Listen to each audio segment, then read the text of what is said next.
వర్ధిల్లాలి తుమ్మల నాగేశ్వరరావు నాయకత్వం, వర్ధిల్లాలి తుమ్మల నాగేశ్వరరావు నాయకత్వం, వర్ధిల్లాలి తుమ్మల నాగేశ్వరరావు నాయకత్వం, వర్ధిల్లాలి రేవంత్ రెడ్డి గారి నాయకత్వం, రేవంత్ రెడ్డి గారి నాయకత్వం.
శ్రీ తుమ్మల నాగేశ్వరరావు గారికి ఈ రోడ్డు శంకుస్థాపన కార్యక్రమానికి విచ్చేసినటువంటి గౌరవ సిపి గారు, గౌరవ మేయర్, డిప్యూటీ మేయర్, స్థానిక కార్పొరేటర్లు, ప్రజాప్రతినిధులు, గిడ్డంగుల సంస్థ చైర్పర్సన్ రాయల నాగేశ్వరరావు గారు, అదేవిధంగా పుర ప్రముఖులు, ఇక్కడికి విచ్చేసినటువంటి ప్రజలు, మీడియా మిత్రులు అందరికీ కూడా నమస్కారం.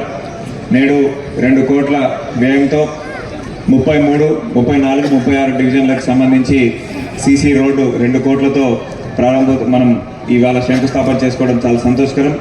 ఇది పబ్లిక్ హెల్త్ ఎస్సీ గారికి నేను ఒకటే విజ్ఞప్తి చేస్తా ఉన్నా, తొందరగా ఇది బిఫోర్ మనకి ఈ మళ్ళీ వర్షాకాలం అవన్నీ అయ్యే ముందే కంప్లీట్ చేసుకొని ప్రజలకి అందుబాటులోకి త్వరితగతిన తీసుకురావాల్సిందిగా వారు చర్యలు తీసుకోవాల్సిందిగా వారిని కోరుతా ఉన్నాను.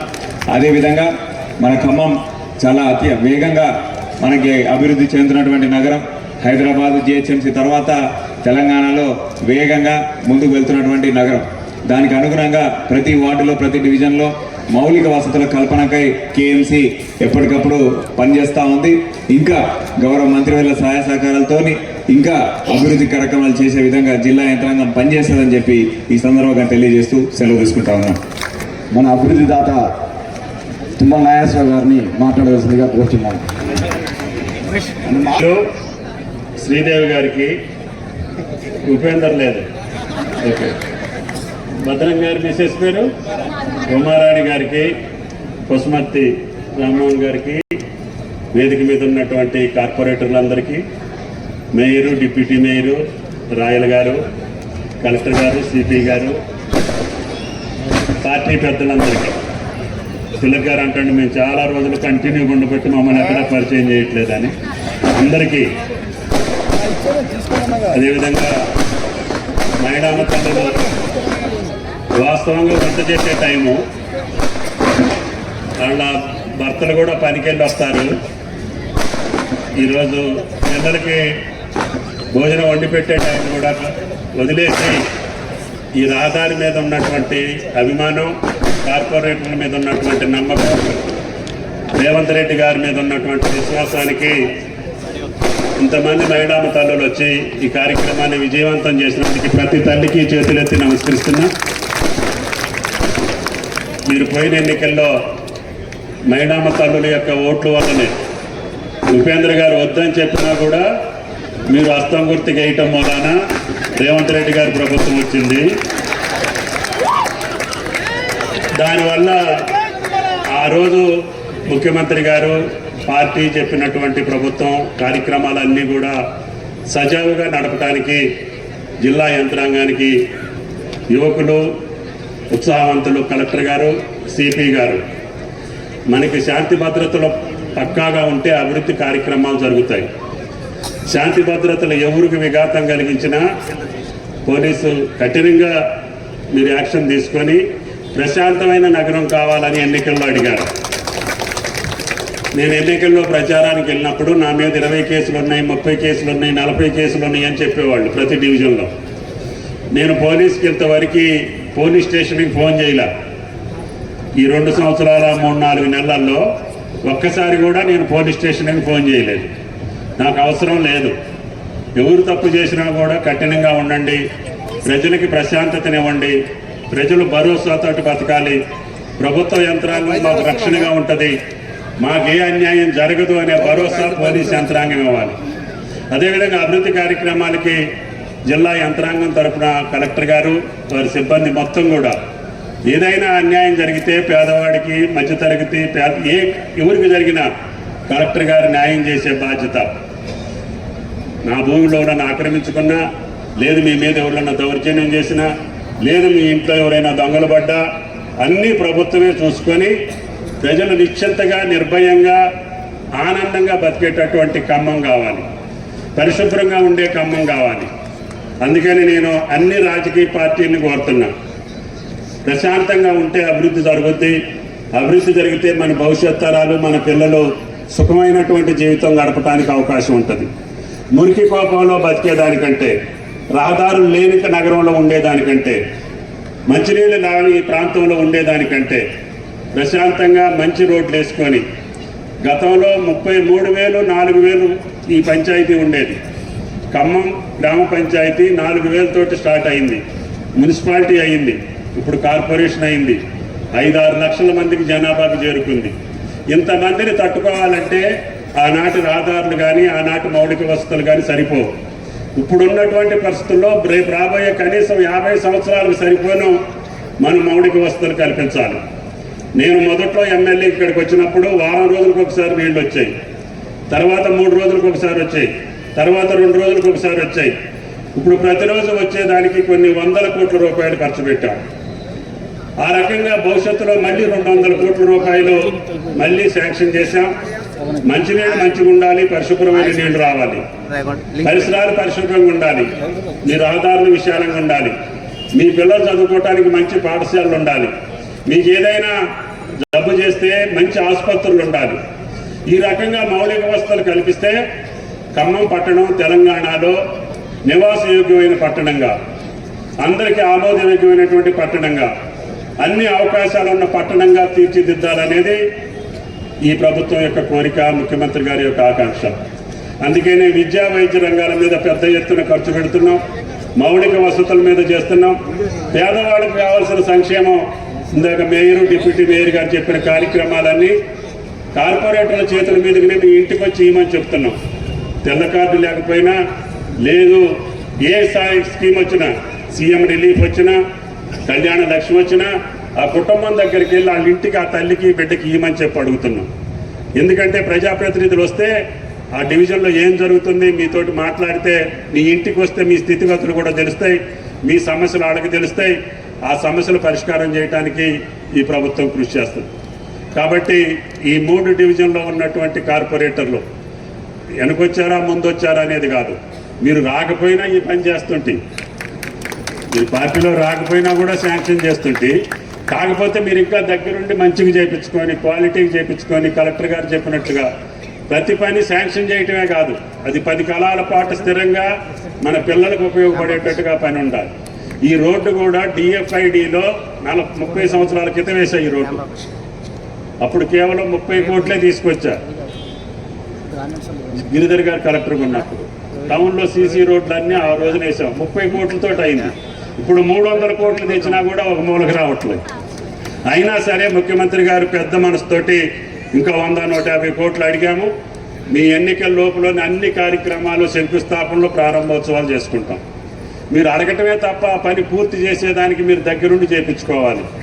డ్రైన్ అంటే తిన్నగా ఉండాలి, లెవెల్ ఉండాలి, నీళ్ళు ఎక్కడ కూడా నిలవ లేకుండా ఉండాలి. అదేవిధంగా రోడ్డు వేస్తే 10 కాలాల పాటు, ఇందాక మా ఎస్సీ గారు చెప్పినట్టుగా బ్రహ్మాండంగా వేస్తారంట ఈ రోడ్డుని, మీరు దగ్గరుండి వేయించుకోండి. ప్రతి పని కూడా చేసింది ప్రజలు చెప్పుకోవాలి. ఆ యొక్క సౌలభ్యం వాళ్ళకి అందాలి. ఇంతమంది మహిళలు ఈ 2 కోట్ల కోసం ఇంతమంది కూర్చున్నారంటే మీరు అర్థం చేసుకోవాలి.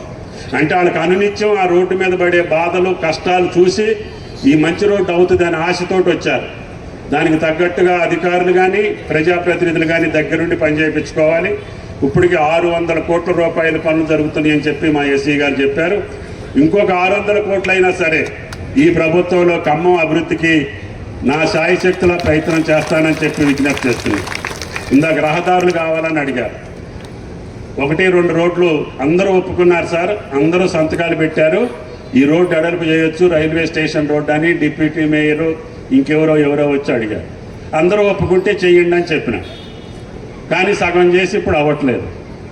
అట్లా చేస్తే దానివల్ల ప్రయోజనం ఉండదు.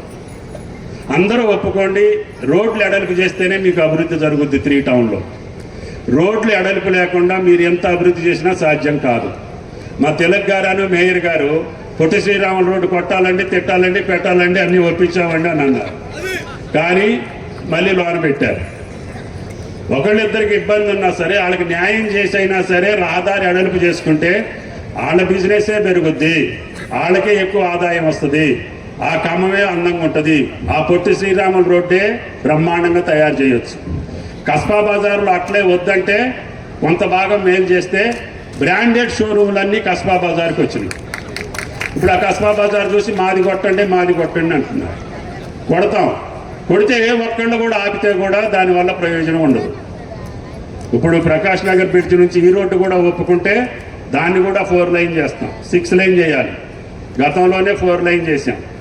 ఇట్లా రహదారులు మార్కెట్ చుట్టూ ఉన్న రహదారులన్నీ కూడా 6 లైన్ రహదారులు చేస్తే మార్కెట్లకి ఎన్ని లక్షల బస్తాలు వచ్చినా మాధవరావు గారికి కానీ 3 టౌన్లో ఉండే గోపాల్ గారికి కానీ అదేవిధంగా ఎవరికైనా సరే సౌకర్యంగా ఉంటుంది. నేను మొదట్లో వచ్చినప్పుడు ఈ రోడ్ల నిండా ఎడ్ల బళ్ళు పట్టుకునేవాళ్ళు. ఎడ్ల బళ్ళు పోయి ఆటోలు వచ్చినాయి. రేపటి నుంచి ఎలక్ట్రిక్ ఆటోలతోటే మిర్చి బస్తాలు లోనికి వెళ్తాయి మాధవరావు. నీ ఆటోలు కూడా లేచిపోతాయి. చెబుతున్నా, ప్రజలకి సౌకర్యం ఉండాలి. ఆ ప్రజలు నన్ను ఏమడిగారంటే 30 డివిజన్లలో ఈ మిరపకాయ కొట్టుకు మేము బతకలేకపోతున్నాం, మీకు దయచేసి ఈ మార్కెట్ని ఎత్తేయండి, మేము అసలు ఈ కొట్టుతోటి మా పిల్లలు మేము జబ్బులు పాలైపోతున్నామని చెప్పి ఆ ఎన్నికల్లో అడిగారు. నేను బయట 100 ఎకరాలు చూసి మోడర్న్ మార్కెట్ కడతానని చెప్పిన. వీళ్ళందరూ 5-6 వచ్చి మాకు ఇక్కడే కావాలన్నారు.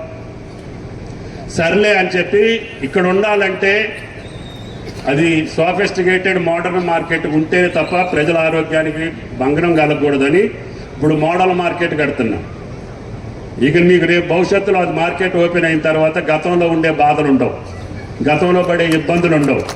ఈ 20 డివిజన్లో ప్రజలు బ్రహ్మాండంగా బతికేదానికి అవకాశం ఉంటుందని చెప్పి ముఖ్యమంత్రి గారిని ఒప్పించి 150 కోట్లతోటి మోడల్ మార్కెట్ ఏర్పాటు చేస్తున్నాం. ఇక మీకు గొట్టు కానీ ఇంకోటి కానీ బళ్ళు కానీ రోడ్డు మీద ఉండేదానికి కానీ ప్రజలకు అసౌకర్యంగా ఉండకుండా చేయాలని ఈ రకంగా నాకు భగవంతుడు మీరు ఇచ్చిన శక్తి మేరకి ఖమ్మం పట్టణం, ఖమ్మం జిల్లా ఈ రాష్ట్రంలో నాకు శాతనైన కాడికి చేసే అవకాశం గత 40 సంవత్సరాలుగా ఆ శ్రీరామచంద్రుడు మీరు కల్పిస్తున్నారు. కల్పించినప్పుడల్లా ఒక మంచి పని చేయాలనేది నా కోరిక.